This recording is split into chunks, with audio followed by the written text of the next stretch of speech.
चमत्कारी नदी। एक समय की बात है। एक हरे भरे जंगल में एक चमत्कारी नदी बहती थी।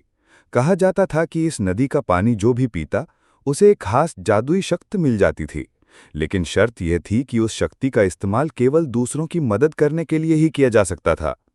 इस जंगल में 4 दोस्त रहते थे। एक समझदार उल्लू जिसका नाम बुद्धू था, एक मेहनती चींटी जिसका नाम छुटकी था, एक चंचल बंदर जिसका नाम बल्लू था और एक शांत स्वभाव का हिरन जिसका नाम कोमल था। वे सभी नदी के जादू के बारे में जानते थे, लेकिन उनमें से किसी ने भी कभी उसका पानी नहीं पिया था, क्योंकि उन्हें डर था कि कहीं वे उस शक्ति का गलत इस्तेमाल न कर बैठें। एक दिन जंगल में भयंकर सूखा पड़ गया। नदियां सूखने लगीं, पेड़ पौधे मुरझाने लगे और जानवर प्यास से तड़पने लगे। भोजन और पानी की कमी से जंगल में हाहाकार मच गया।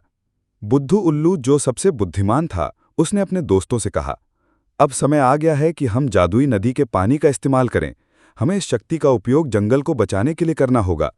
छुटकी चींटी, जो हमेशा निस्वार्थ भाव से काम करती थी, सबसे पहले आगे बढ़ी।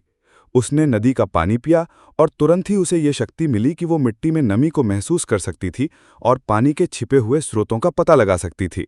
उसने अपनी नई शक्ति का उपयोग किया और जल्दी ही जंगल में कई नए पानी के स्रोत ढूंढ निकाले। बल्लू बंदर, जो हमेशा शरारती रहता था, उसने भी नदी का पानी पिया।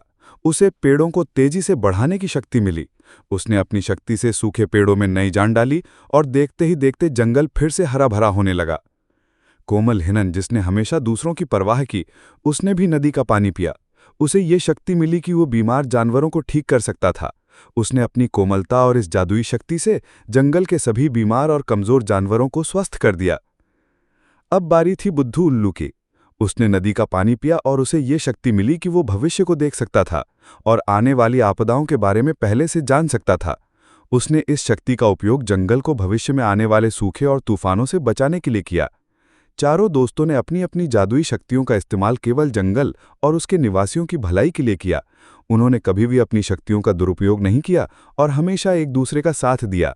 जंगल एक बार फिर खुशहाल हो गया और सभी जानवर उनके धन्यवाद देते नहीं थकते थे। सीख: ये कहानी हमें सिखाती है कि सच्ची शक्ति दूसरों की मदद करने और निस्वार्थ भाव से काम करने में है। जब हम अपनी क्षमताओं का उपयोग दूसरों की भलाई के लिए करते हैं, तो हम वास्तव में एक बेहतर दुनिया बना सकते हैं।